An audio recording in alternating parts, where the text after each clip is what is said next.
दोस्तों, आज तक हमने बहुत सारे आईपीओज में अप्लाई किया है, लेकिन इन आईपीओ में अप्लाई करने का डिसीजन हम जगह जगह से देख के, वीडियोस देख के तब लेते हैं। तो इस वीडियो में मैं आपको बताऊंगा कि किसी भी आईपीओ में अप्लाई करने से पहले आपको उस आईपीओ में क्या क्या चेक करना चाहिए, जिससे आपको खुद ब खुद अंदाजा लग जाए कि ये आईपीओ किस तरीके से हमारे लिए बेनिफिशियल हो सकता है। तो इस वीडियो को अंत तक जरूर देखें।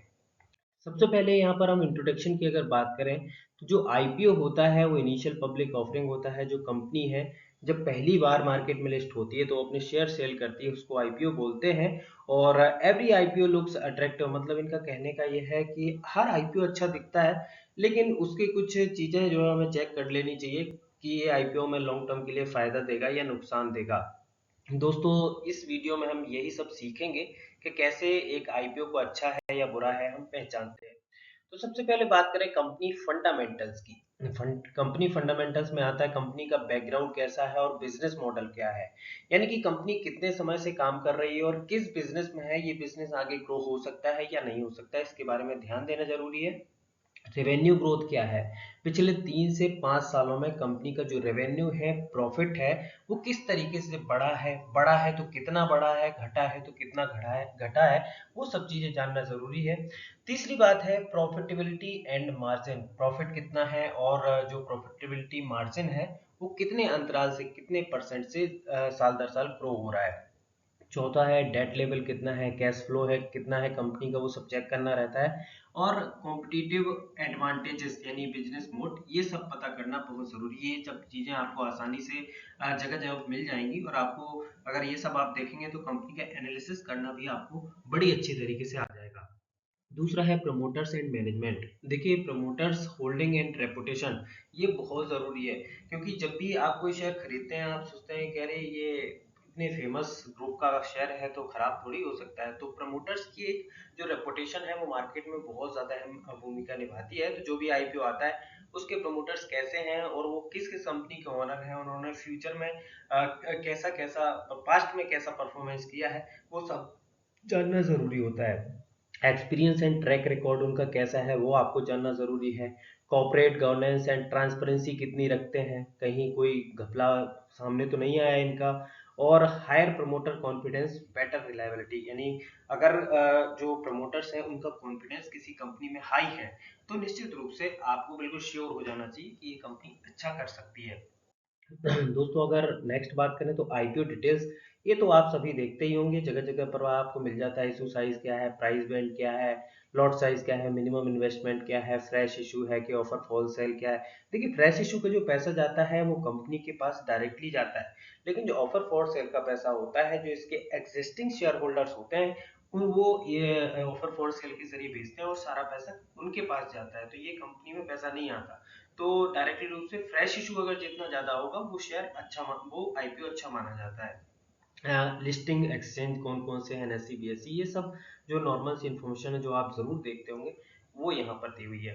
नेक्स्ट यहाँ पर fresh issue, growth funding, OFS, existing share holder, जो मैंने आपको बताया वही चीज यहाँ पर रिलेटेड में है। वैल्यूएशन चेक, देखिए वैल्यूएशन चेक करना बहुत ज़रूरी है। आपको जो कुछ पैरामीटर्स होते हैं जैसे P, price to earning ratio, ये आपको चेक करना होता है। Compare price to book value with peers, जो मतलब जैसे कोई सेक्टर की कंपनी आ रही है, मान लो रिन्यूएबल एनर्जी के सेक्टर की कंपनी आ रही है, तो उसकी जो पेयर्स कंपनियां हैं जो ऑलरेडी मार्केट में लिस्टेड है, उनसे प्राइस टू बुक वैल्यू आपको ज़रूर जो है कंपेयर करना चाहिए। नेक्स्ट है यहाँ पर रिव्यू मार्केट कैपिटलाइजेशन, वो आपको जरूर एक बार देखना चाहिए। और avoid the over valued IPO, अब देखिए ओवर वैल्यूड जो आईपीओ होते हैं उनको आपको अवॉइड करना चाहिए, चाहे जितना भी वो अच्छा आईपीओ हो। जैसे एक एग्जांपल मैं पेटीएम का देता हूँ, काफी ओवर वैल्यूड था जिसके कारण उसकी हालत आप लोगों को पता होगी। नेक्स्ट है इंडस्ट्री आउटलुक, ये भी एक महत्वपूर्ण भूमिका निभाता है। अंडरस्टैंड द सेक्टर ग्रोथ, अब देखिए किस सेक्टर में कितनी ग्रोथ हो सकती है। जैसे अभी अभी देखा जाए तो ईवी सेक्टर हो गया, रिन्यूएबल एनर्जी हो गया, इन सेक्टरों में काफी ज्यादा ग्रोथ की संभावनाएं दिखती हैं। तो ऐसे आपको सेक्टर देखना है।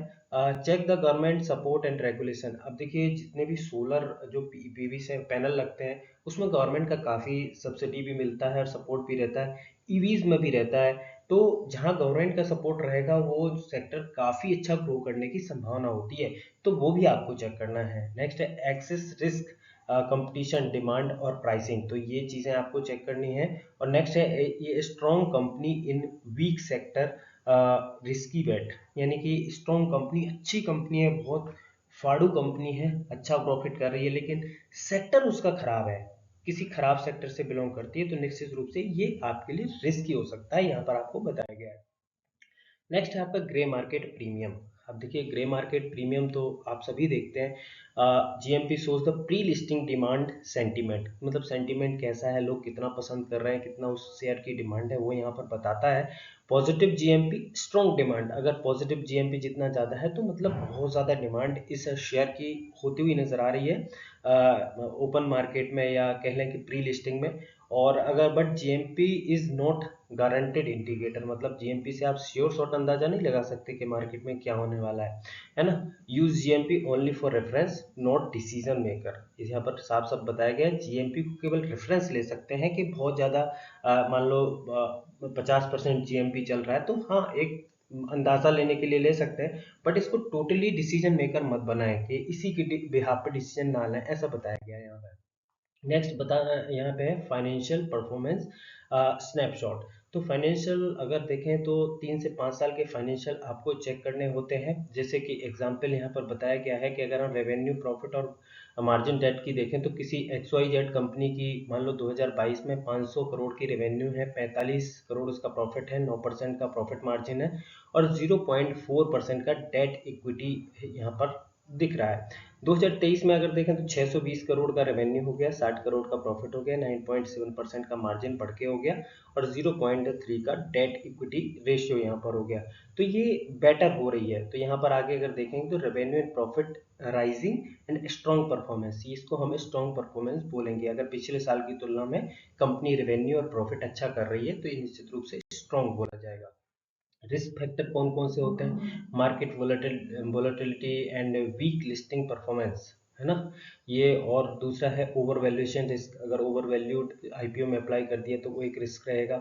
लीगल एंड रेगुलेटरी चैलेंजेस, अगर किसी कंपनी पर ज़्यादा कोई कंपनी नज़र में रहती है तो इन ऐसी कंपनियों से आपको अवॉइड करना चाहिए। अवॉइड हाइप वेस्ड इन्वेस्टिंग, मतलब जैसे बहुत ज़्यादा हाइप बना दी जाती है, जैसे कोई पर्टिकुलर कंपनी, बहुत सारे आईपीओ आए हैं, मेरे को नाम लेने की ज़रूरत नहीं है, तो उनकी हाइप बना दी गई कि बहुत अच्छा है, लेकिन लिस्टिंग के बाद वो लगातार गिर रहे हैं। अगर आपके पास भी ऐसा कोई आईपीओ है तो आप हमें कमेंट बॉक्स में लिखकर ज़रूर बताएं।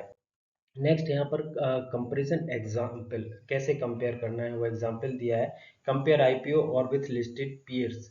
अब देखिए यहाँ पर ए आईपीओ ए बी और सी यहाँ पर है आपके पास। एक का पी रेशियो ए का है 25, 18 एंड 30।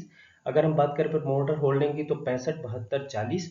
और अगर हम जीएमपी की बात करें तो 50, 20, -10। तो इसमें कौन सा आईपीओ आपको बेटर रहेगा वो यहाँ पर बता रहे हैं। तो आईपीओ 20 लुक्स बेटर। क्यों बी बेटर है, क्योंकि देखिए इसका 18x जो है पेयर कंपनी, मतलब एक आईपीओ जो है मतलब तीनों आईपीओ साथ में सेम सेक्टर के हैं, तब यहाँ पर कंपेयर किया गया है। तो 18x है और 72% इसकी प्रमोटर होल्डिंग है, मतलब अच्छा कॉन्फिडेंस है, लॉन्ग टर्म के लिए ग्रोथ अच्छी हो सकती है। और जीएमपी भी पॉजिटिव है, केवल जीएमपी पॉजिटिव हो यहाँ पर अगर देखा जाए तो पी रेशियो ज़्यादा है, इसका मतलब कंपनी थोड़ा सा ओवर वैल्यूड है, तो इसलिए यहाँ पर रिस्क हो सकता है। तो सबसे अच्छा इन तीनों में क्या हो सकता है, आईपीओ भी हो सकता है, तो वो यहाँ पर बताया गया है। नेक्स्ट फाइनल चेक अगर की बात करें तो study DRHP and draft red herring prospectus एक कंपनी द्वारा जारी किया जाता है, उसको डिटेल से पढ़ें, उसमें आपको फाइनेंशियल इन्फॉर्मेशन वगैरह मिल जाएगी और जो चीज़ें मैंने आपको पहले बताई वो सारी इन्फॉर्मेशन उसमें रहती है।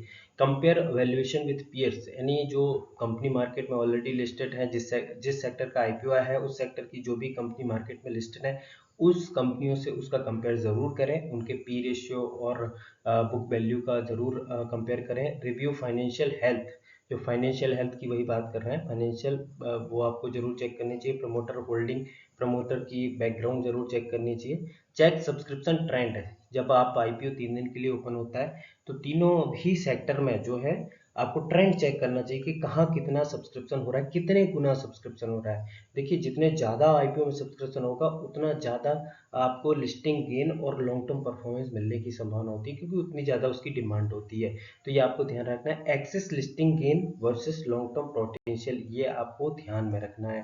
तो ये सारी चीज़ें हैं जो शॉर्ट में आपको बताई, जो मैंने पूरी पीपीटी में बताया वो शॉर्ट में यहाँ पर बताया गया है। कंक्लूजन में अगर बात करें, smart investor research before they invest.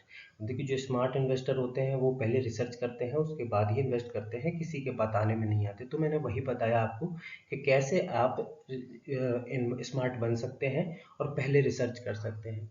दूसरा यहाँ पर अंडरस्टैंड, कंपेयर एंड डिसाइड, मतलब अंडरस्टैंड करिए पहले कंपनी, सेक्टर और सारी चीज़ों को, फिर कंपेयर करिए कि कौन सा अच्छा हो सकता है, एंड उसके बाद डिसीजन लीजिए, किसी के कहने में मत आइए। तो ये वीडियो केवल इन्फॉर्मेशन पर्पज़ के लिए आपको बताया गया है। आपको ये वीडियो कितना अच्छा लगा कमेंट बॉक्स में से लिखकर ज़रूर बताएं।